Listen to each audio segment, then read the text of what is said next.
Bismillahirrahmanirrahim. Assalamualaikum warahmatullahi wabarakatuh. Saya Lukwatul Mabruro dengan NIM E07218014 dari Prodi Tasawuf dan Psikoterapi semester 7. Video ini saya buat untuk menyelesaikan tugas akhir dari mata kuliah Tasawuf dan Tradisi Pesantren 2 dengan dosen pengampu yaitu Bapak Syaifullah Yazid MA. Pembahasan dalam video ini merupakan hasil observasi yang saya lakukan di daerah Sreseh Sampang Madura, tepatnya pada Pondok Pesantren Raudatul Ulum Ar-Rahmaniyah. Dengan judul yang saya ambil yaitu simbol-simbol sofistik dalam arsitektur Pondok Pesantren Raudatul Ulum Ar-Rahmaniyah Sreseh Sampang Madura. Ada 3 poin pembahasan yang akan saya bahas, antara lain yang pertama itu mengenai sejarah dari Pondok Pesantren Raudatul Ulum Ar-Rahmaniyah. Yang kedua mengenai komponen dari Pondok Pesantren Raudatul Ulum Ar-Rahmaniyah. Dan yang ketiga mengenai simbol sofistik dalam arsitektur Pondok Pesantren Raudatul Ulum Ar-Rahmaniyah. Oke, langsung saja pada pembahasan yang pertama, yaitu mengenai Pondok Pesantren Raudatul Ulum Ar-Rahmaniyah atau RUA. Nah, Pondok Pesantren Raudatul Ulum Ar-Rahmaniyah ini memiliki nama lain yaitu Peramian. Nah, nama Peramian tersebutlah yang sering dipakai dan banyak dikenal oleh masyarakat sekitar. Peramian yang awalnya merupakan sebuah perkampungan kecil yang berada di Kecamatan Sreseh, Kabupaten Sampang dengan jarak kurang lebih 18 km arah selatan Kecamatan Belega, Kabupaten Bangkalan. Kecamatan Sreseh merupakan daerah perbatasan antara Kabupaten Sampang dan Kabupaten Bangkalan, tepatnya di belahan Pulau Madura bagian selatan.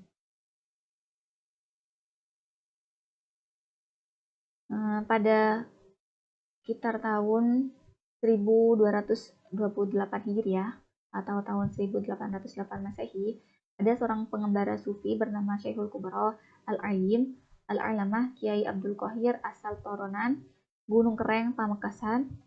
Beliau ini merupakan keturunan dari Sunan Cendana Kuanyar Bangkalan yang merupakan cicit dari Sunan Giri. Nah, Kiai Abdul Qahir ini sengaja datang ke tempat tersebut dengan niat utama yaitu menyebarkan agama Allah Subhanahu wa taala, yaitu Al-Islam. Beliau merupakan orang pertama yang menempati belantara yang memang belum pernah terjemah seorang pun. Sana pepohonan yang begitu padat dan rindang menyulitkan matahari memberikan cahayanya, dan beragam aneka satwa yang hidup di sana mewarnai keaslian alam saat itu. Jadi Peramian dulu itu hanya sebatas hutan belantara, tidak pernah didatangi apalagi ditempati oleh orang-orang. Kiai Abdul Qahir lah orang pertama kali yang datang sekaligus menempati daerah tersebut. Nah, tempat itu kemudian diberi nama Kramian, yang artinya tempat yang ramai oleh kicauan burung yang bersautan di sekitar mata air laksana kaum Ansor yang menyambut kedatangan Nabi Muhammad SAW kala hijrah dari Mekah. Kemudian nama Kramian ini akhirnya berkembang dan lebih dikenal menjadi Peramian hingga saat ini.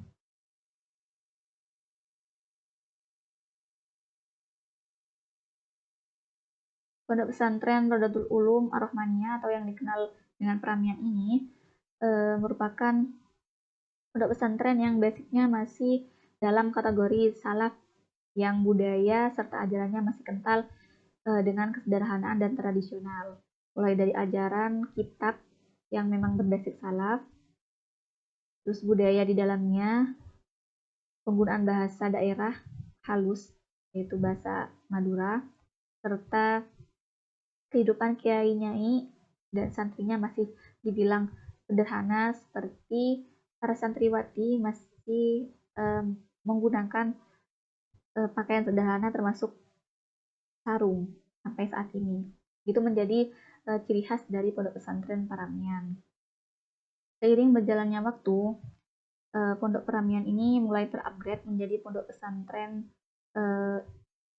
yang dilengkapi dengan ajaran umum, yaitu dilengkapinya tingkatan pendidikan seperti TK atau PAUD, sekolah dasar, sanawiyah, aliyah, bahkan ada juga bangku kuliah di sana. Jadi yang awal mulanya itu hanya mengkaji atau memang basicnya salaf, tidak dikombinasikan dengan ajaran umum. Sekarang pondok pesantren Pramien ini mulai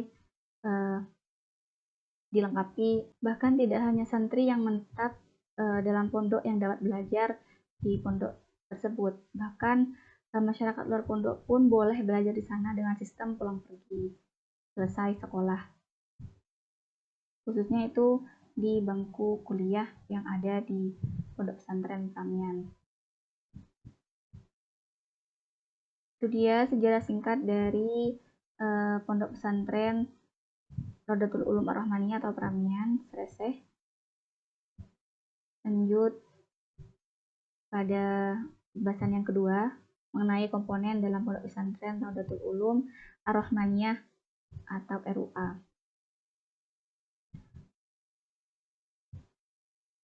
Secara umum pesantren pastinya memiliki beberapa komponen seperti adanya kiai atau nyai, adanya santri, adanya masjid, pondok, kitab klasik dan lain sebagainya.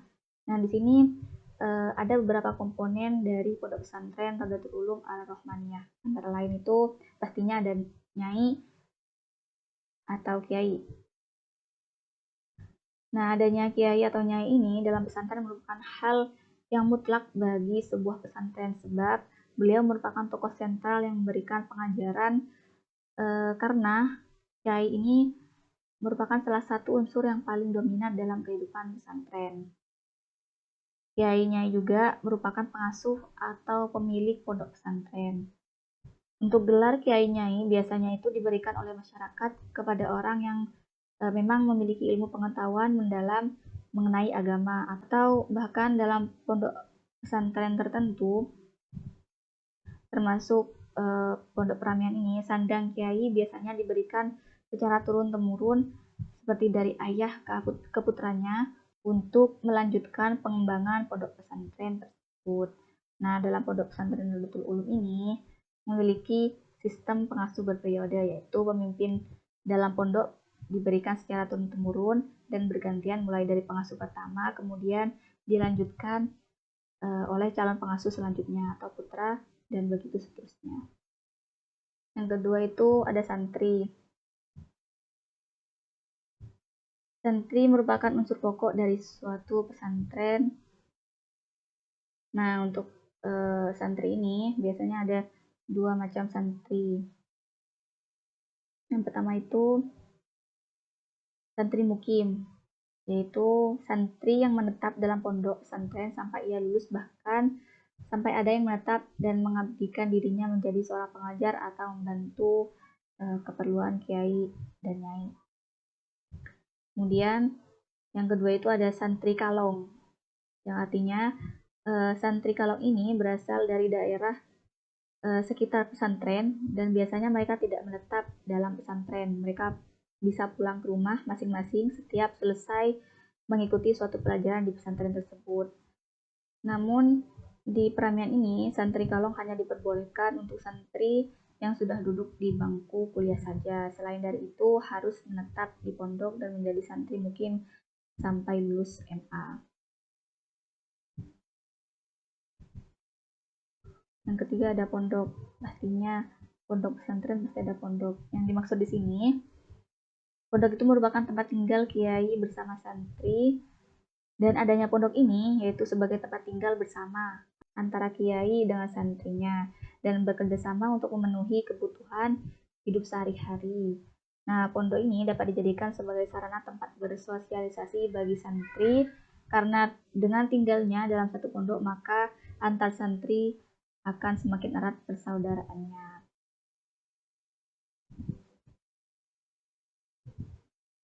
Juga masjid, yang keempat masjid.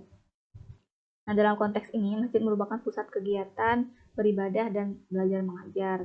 Jadi tidak hanya digunakan untuk kegiatan beribadah saja, melainkan kadang masjid itu digunakan untuk kegiatan belajar mengajar seperti mengkaji kitab-kitab atau lain sebagainya. Yang kelima, ada pengajaran kitab-kitab klasik.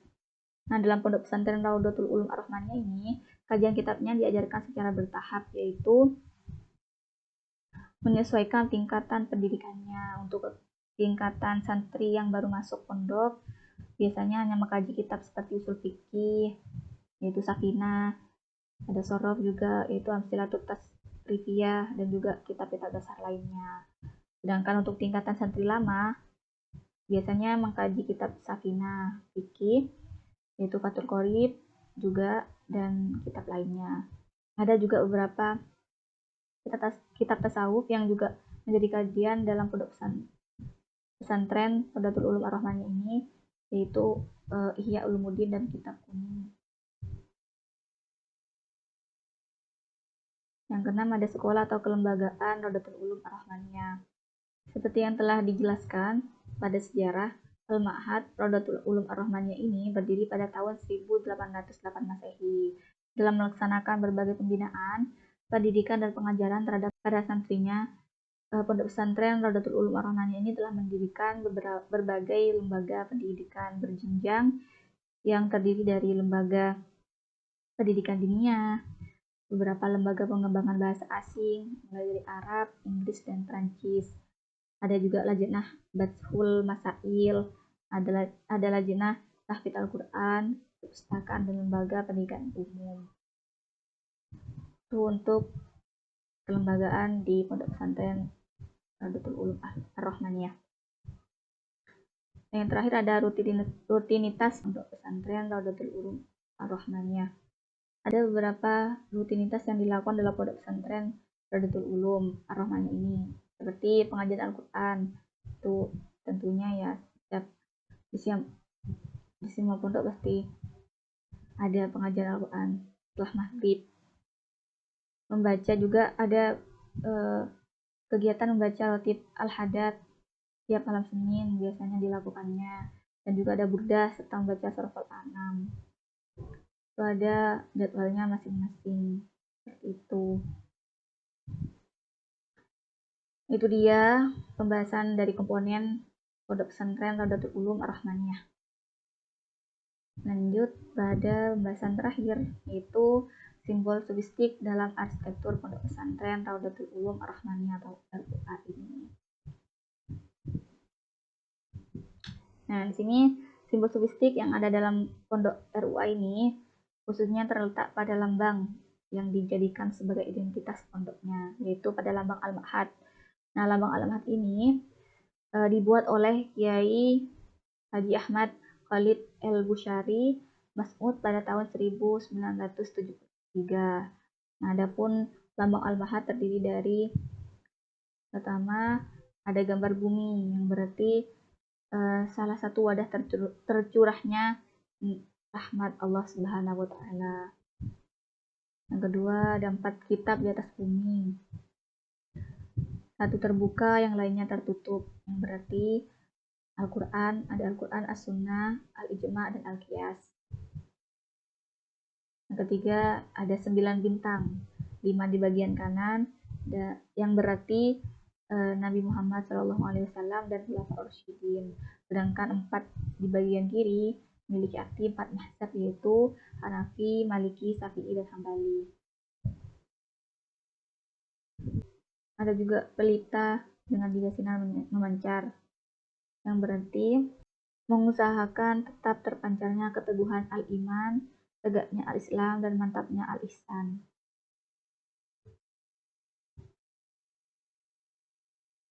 Ada juga kalamullah surat 30, yaitu surat Ar-Rum ayat 15 yang memiliki arti, adapun orang-orang yang beriman dan mengerjakan amal solih, maka mereka di dalam taman atau surga berbahagia. Dan yang terakhir itu lingkaran dengan variasinya. berarti menggambarkan rotasi romantika kehidupan yang selalu berputar tanpa batas. Tak hanya itu, simbol sofistik tidak hanya terdapat di lambang Al-Ma'had Raudatul Ulum Ar-Rahmaniyah saja, ada juga konsep perancangan arsitektur Islam ini terdapat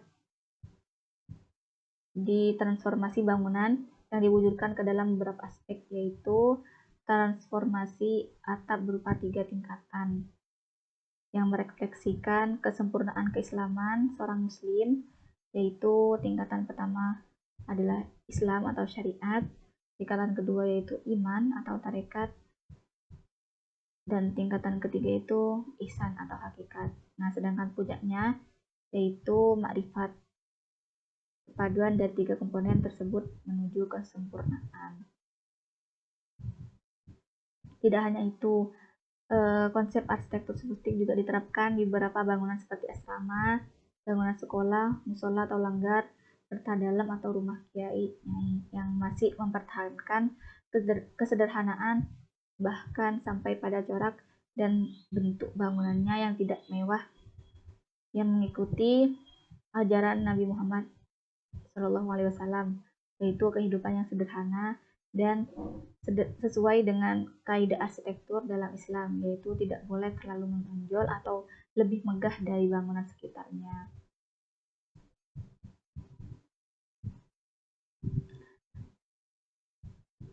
Nah, itu dia